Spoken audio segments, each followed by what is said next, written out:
오늘도 수요예배 함께하는 우리 성도님들을 주님의 이름으로 축복하면서 우리 찬송가 446장으로 하나님께 영광을 돌리도록 하겠습니다. 찬송가 446장입니다.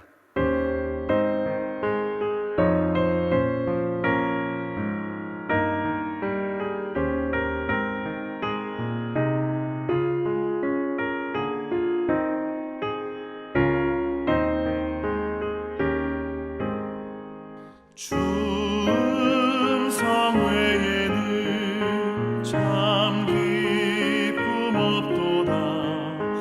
날 사랑하신 주 늘 계시옵소서. 기쁘고 기쁘도다. 항상 기쁘도다. 나 주께 왔사오니 복 주옵소서. 나 주께 왔으니 복 주시옵소서.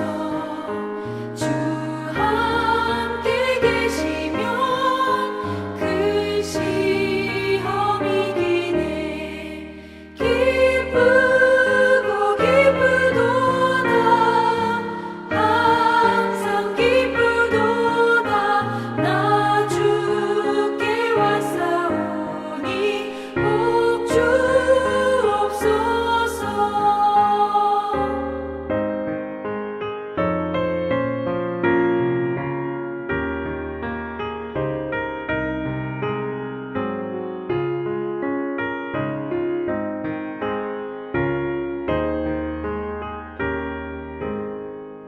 주 떠나가시면 내 생명 헛되네. 기쁘나 슬플 때 늘 계시옵소서. 기쁘고 기쁘도다. 항상 기쁘도다. 나 주께 왔사오니 복 주옵소서. 그 귀한 언약을 이루어 주시고 주 명령 따를 때 늘 계시옵소서. 기쁘고 기쁘도다.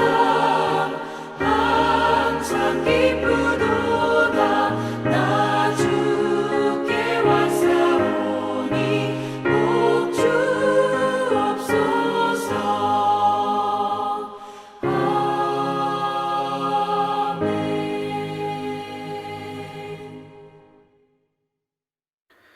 오늘 함께 나눌 하나님의 말씀은 마태복음 5장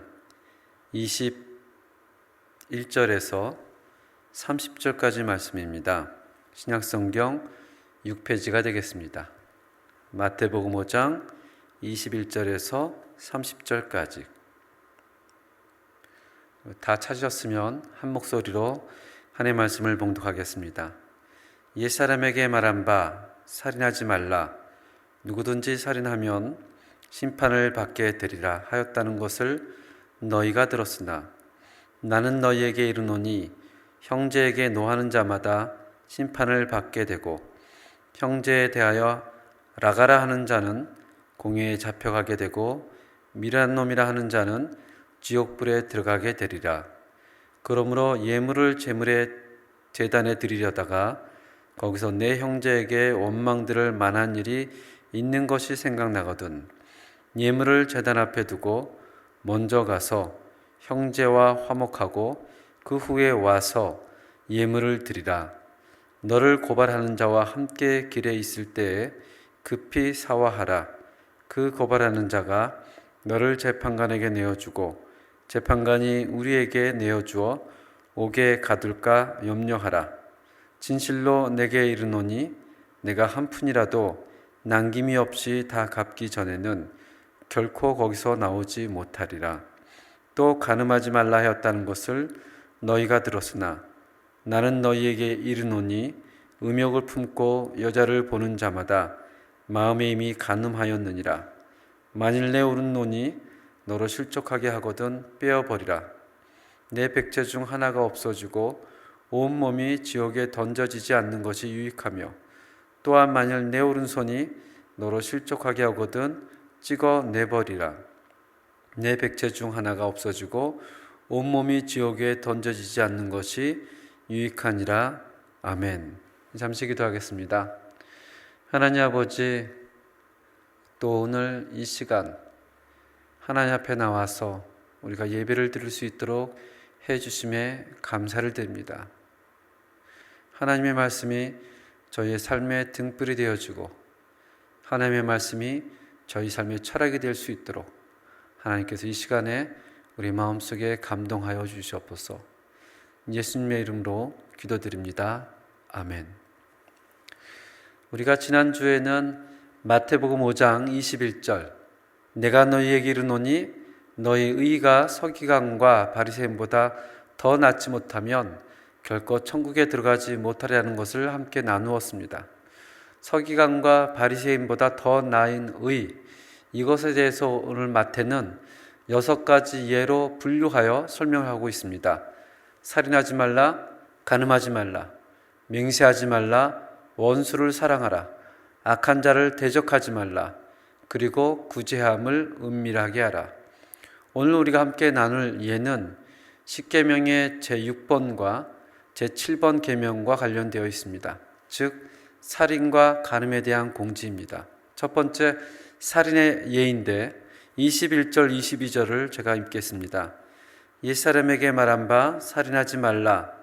누구든지 살인하면 심판을 받게 되리라 하였다는 것을 너희가 들었으나 나는 너희에게 이르노니 형제에게 노하는 자마다 심판을 받게 되고 형제에 대하여 라가라 하는 자는 공회에 잡혀가게 되고 미련한 놈이라 하는 자는 지옥불에 들어가게 되리라.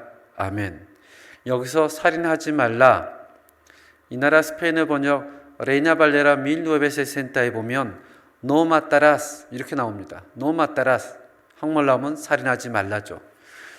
근데 조금 더 현대 번역인 레이나 발레라 악두알리사다를 보면 조금 다르게 번역되어 있습니다. 노 마따라가 아니라 노 코메테라 오미시디오.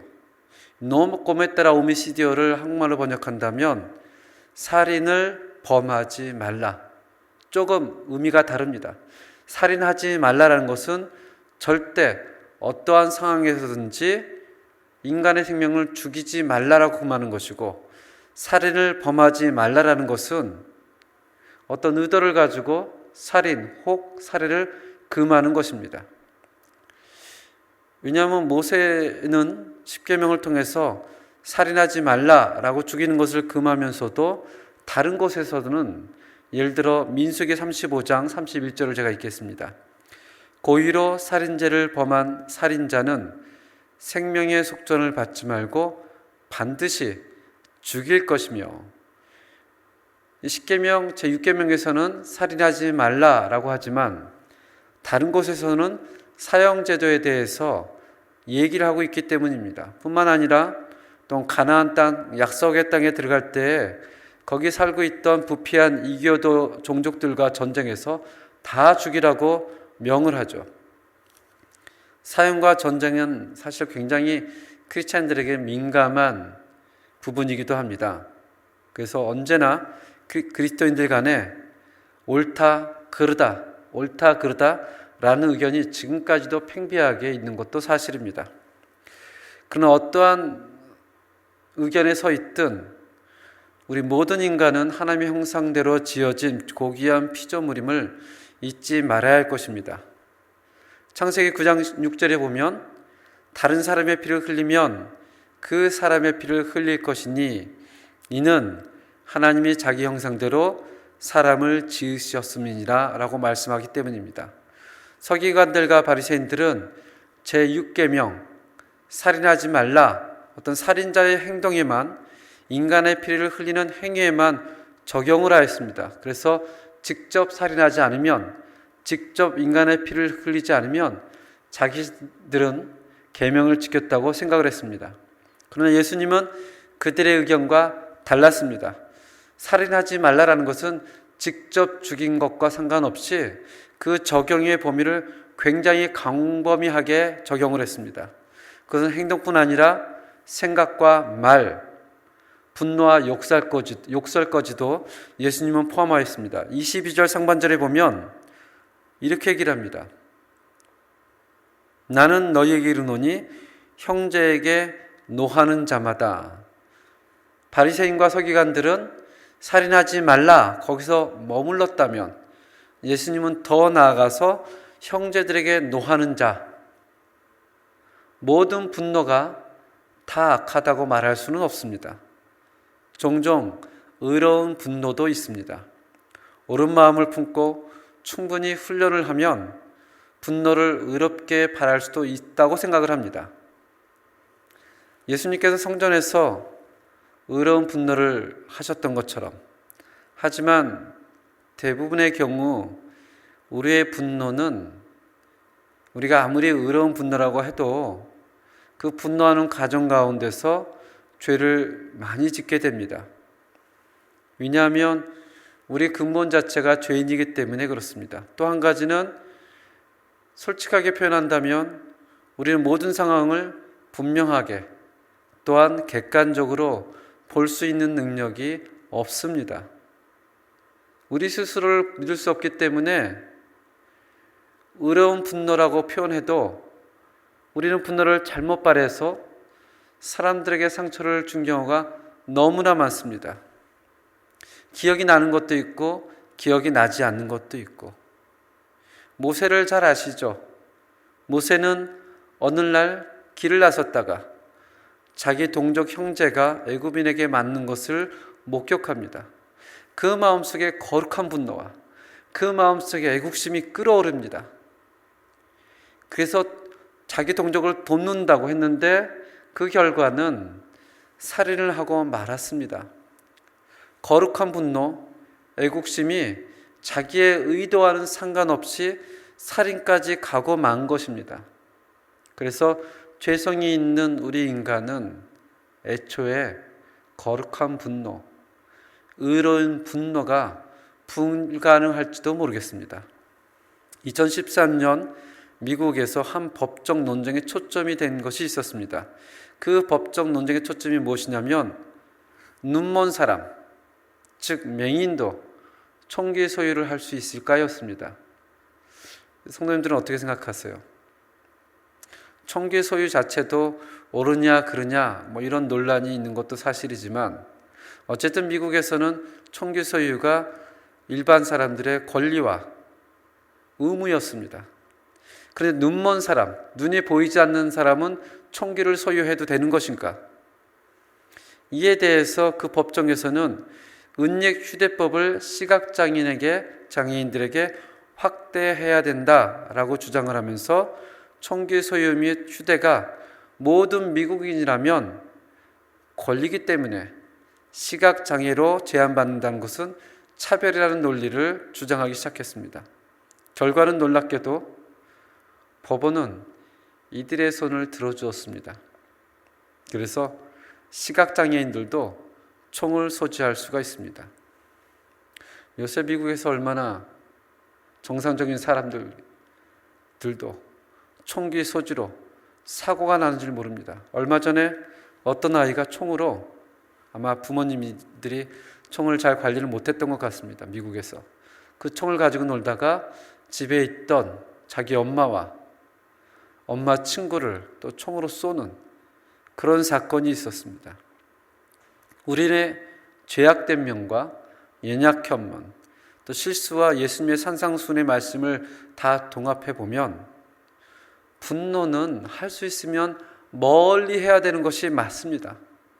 모든 분노가 다 나쁘다고 할 수 없지만 그러나 대부분의 분노는 파괴적이고 우리들의 인간관계를 끊을 경우가 너무나 많기 때문에 그렇습니다.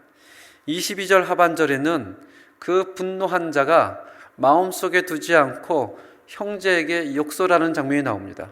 제가 읽겠습니다. 형제를 대하여 라가라 하는 자는 나가라는 그런 의미가 아닙니다. 이건 히브리어입니다. 히브리어. 나가라 하는 자는 공회에 잡혀가게 되고 미련한 놈이라 하는 자는 지옥불에 들어가게 하리라. 여기에 이 하반절에 히브리 여기 두 가지가 나옵니다. 첫 번째는 라가. 남을 경멸하고 멸시하는 히브리인의 욕설인데요. 이 단어는 우리가 가르침 볼 때 하는 그 가르침. 거기서 나는 소리에서 파생했다고 합니다. 그래서 뜻을 표현한다면 머리가 텅 비어 있는 자, 아무 쓸모도 없는 자, 상대방의 내적 가치를 무시하는 것이고 정말 상대방이 분노할 가치조차 없는 그런 인간들, 인간 이하로 취급할 때 히브리인들은 그 사람을 향해서 라가라고 표현합니다. 일말의 관심이나 배려, 존중이 전혀 없는 것이죠. 달라스 윌러라는 그 하나님의 모략의 책의 저자는 경멸이 일반적인 분노보다 더 나쁘다고 표현합니다. 그 이유는 이렇게 설명을 하죠. 분노는 상대방이 상처를 입기를 바라는 행동이다. 그러나 경멸은 상대방이 상처를 입든 말든 신경을 쓰지 않는 행동이다. 너 따위는 내 안중에 없어 라고 말하며 상대방에게 우리는 분노하면서도 그의 가치를 부인하지 않을 수 있습니다.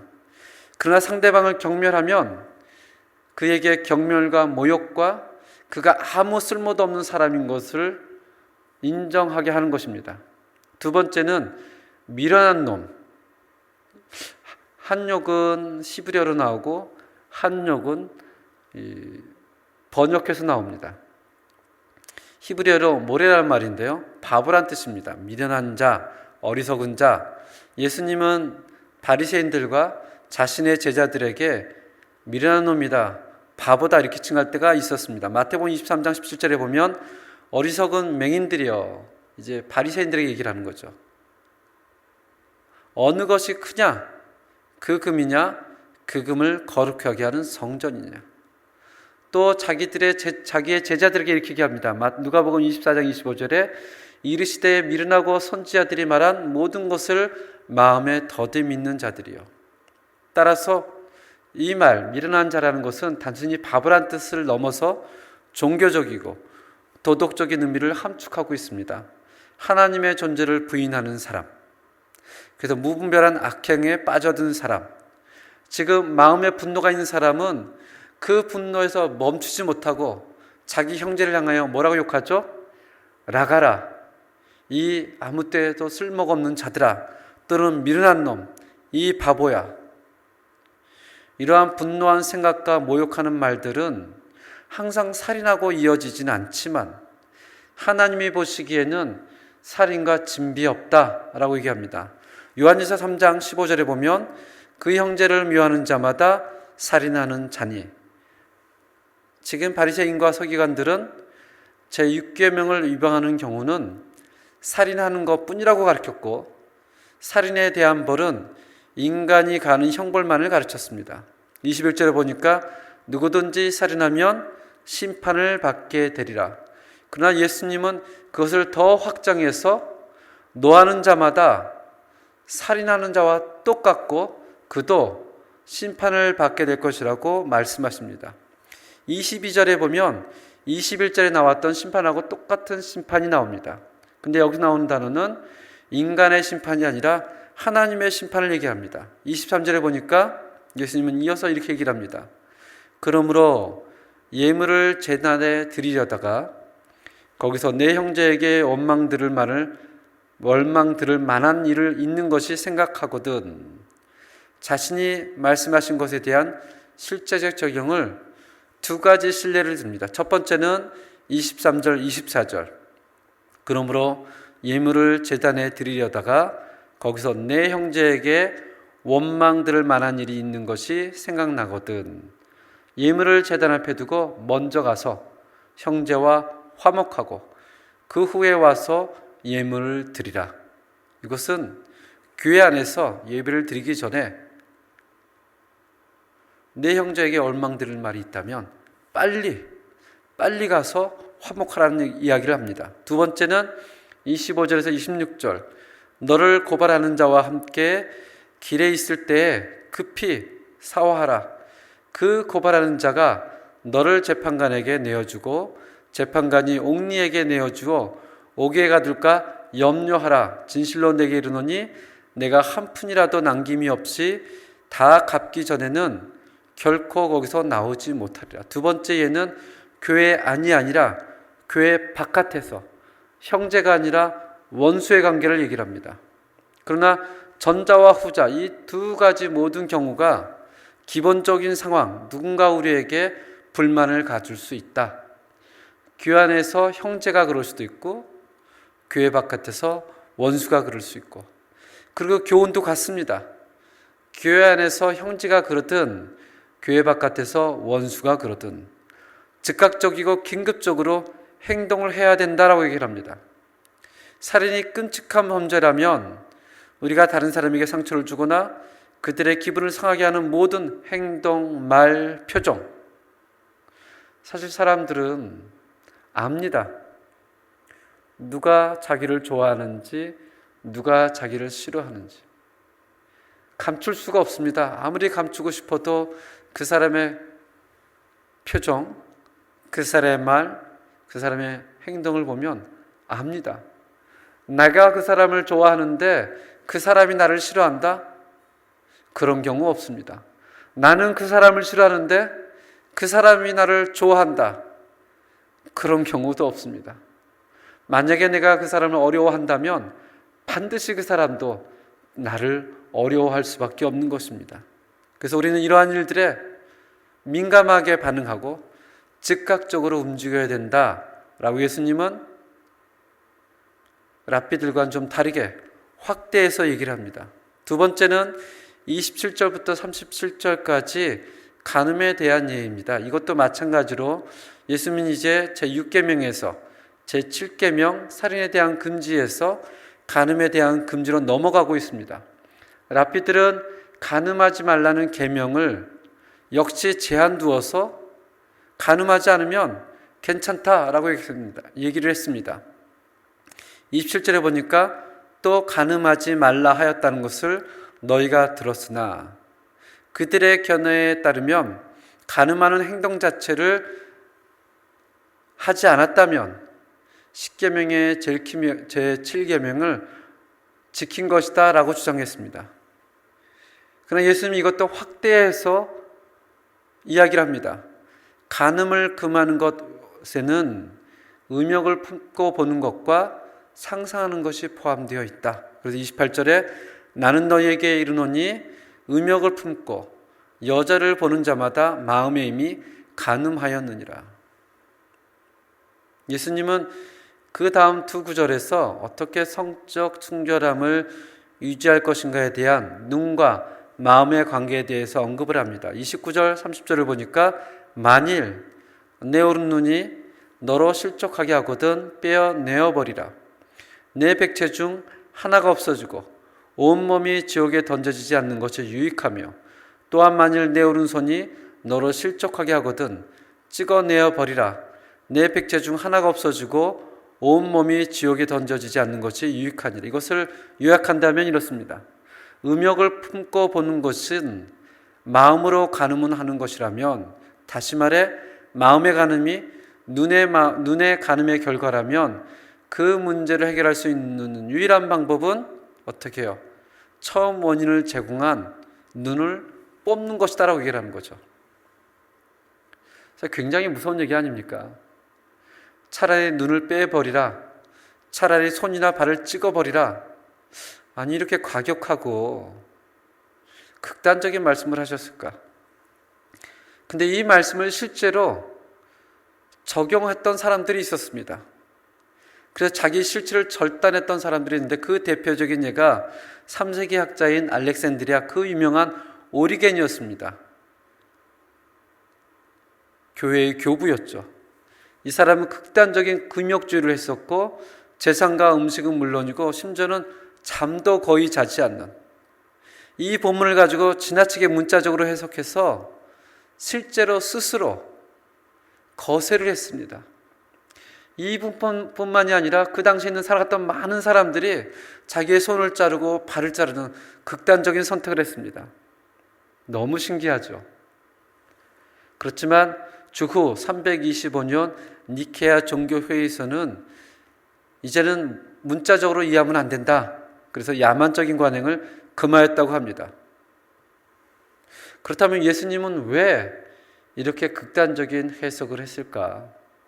이 부분에서 어떤 분이 재미난 해석을 했습니다. 바리새인들의 시각에서는 죄를 피하면 율법을 충족시켜 선함을 얻을 수 있다고 믿었다. 그래서 악한 행동을 유발하는 신체 부위들을 제거하기만 하면 죄를 피할 수 있다고 믿었다. 그래서 팔다리가 없는 몽뚱이로 굴러서 천국에 들어갈 수 있다면 그것이 옳다고 생각했다.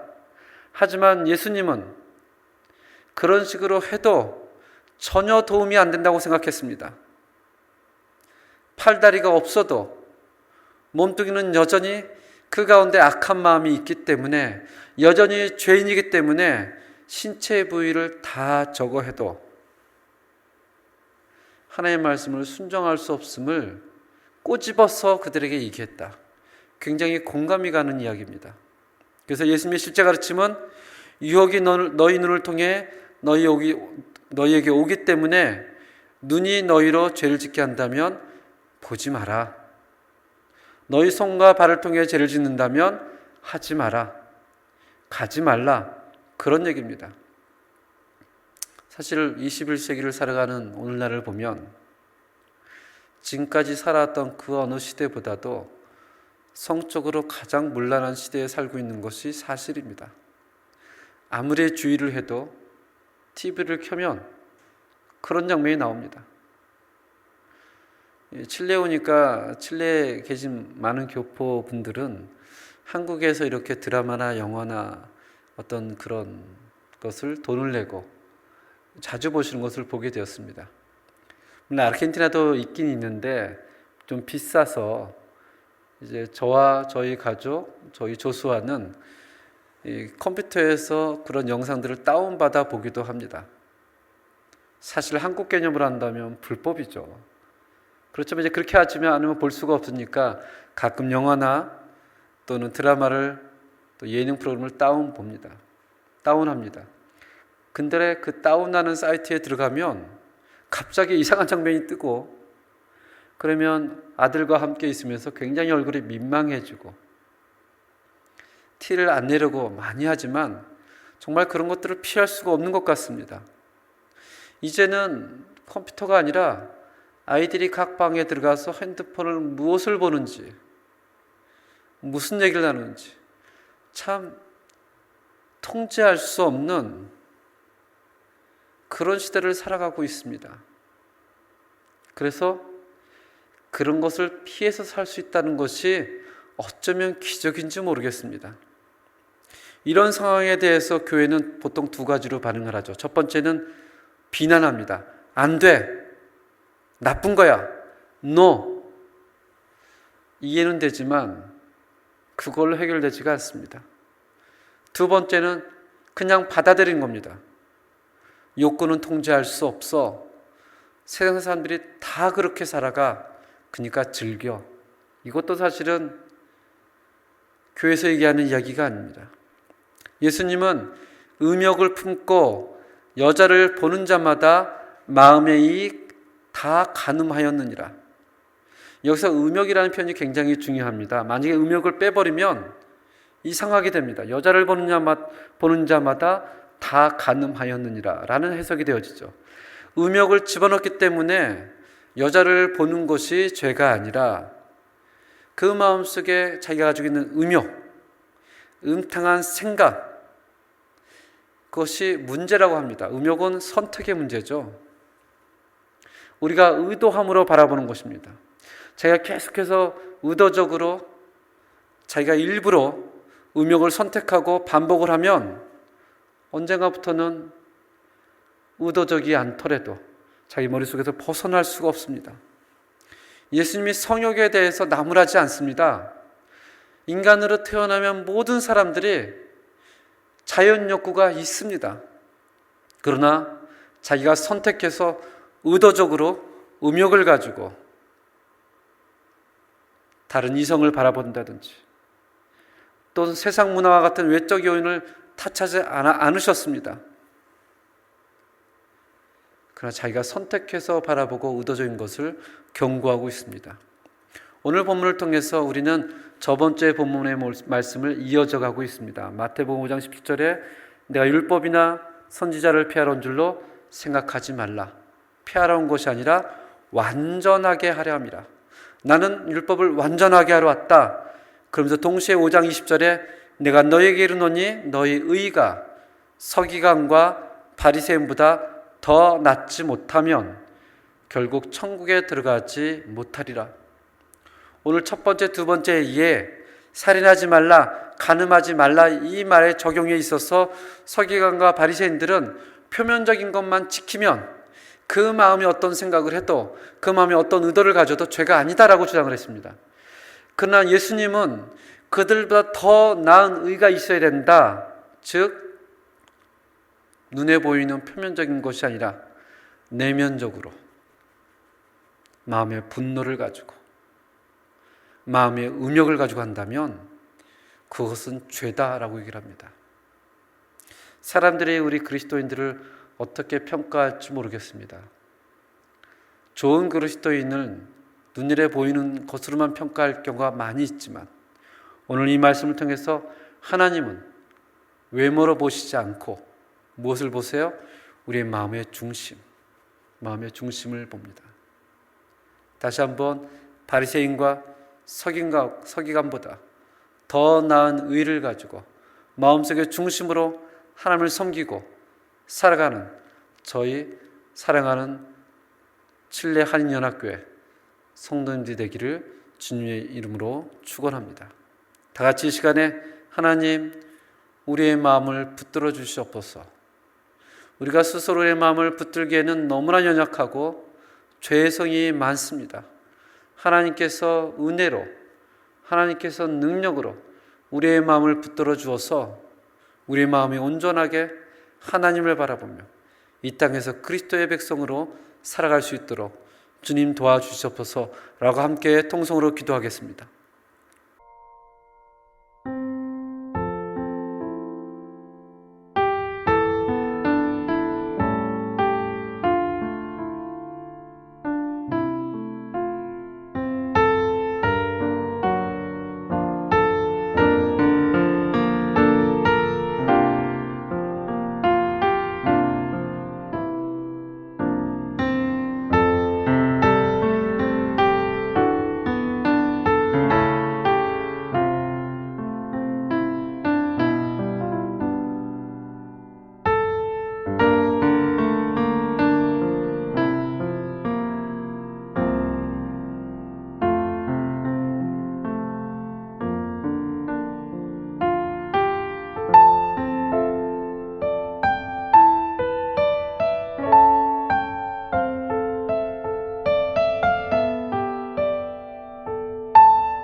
하나님 아버지, 하나님께서는 우리의 겉으로 보여주는 모습만 보지 않고 우리의 마음속에 우리가 생각하는 것, 우리 마음속에 품는 것, 우리의 중심을 보시는 하나님인 줄로 믿습니다. 바리새인과 서기관들은 속으로는 그렇지 않지만 겉으로 보여주는 모습으로 의를 평가했습니다. 그러나 하나님의 백성, 하나님을 왕으로 섬기는 하나님의 백성은 겉으로 보여주는 모습뿐 아니라 그 마음의 중심을 평가하는 것을 보게 됩니다. 사랑하는 우리 모든 한인연합교회 성도님들께서는 마음으로 하나님을 왕으로 모시고 그 마음의 중심을 하나님께 드리는 귀한 축복된 삶을 살아갈 수 있도록 주님 붙잡아 주시옵소서. 예수님의 이름으로 기도합니다. 아멘. 우리 다 같이 찬송가 420장으로 하나님께 영광을 드리겠습니다.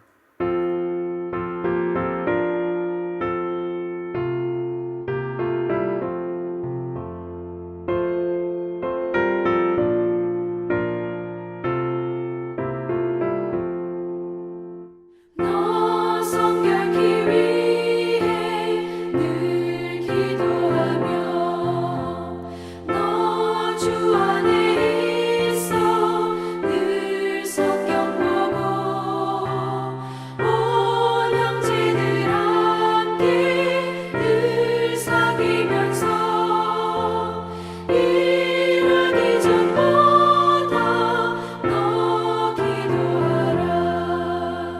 너 성결케 위해 내 머리 숙여 저 은밀히 계신 내 주께 빌라. 주 사귀어 살면 주 닮으리니 널 보는 이마다 주 생각하리.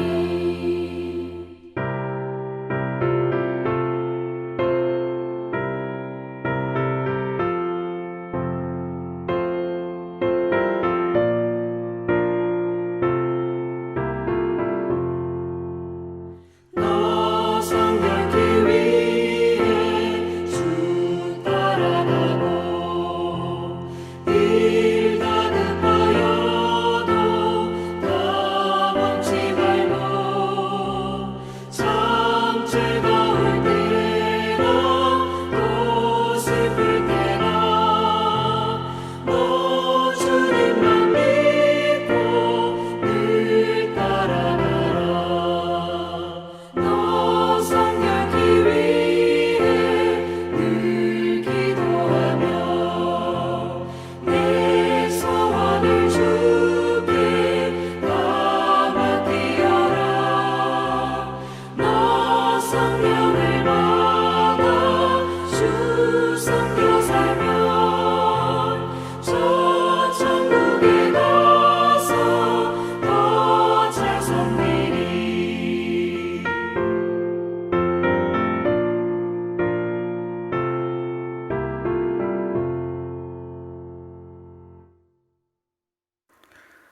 지금은 우리 주 예수 그리스도의 은혜와 하나님의 놀라운 사랑과 성령님의 교통하심이 바리새인과 서기관의 의보다 그 마음의 중심으로 하나님을 섬기고 그렇게 살아가길 원하는 모든 사랑하는 우리 한인연합교회 성도님들 머리 위에 지금부터 영원까지 함께할지어다.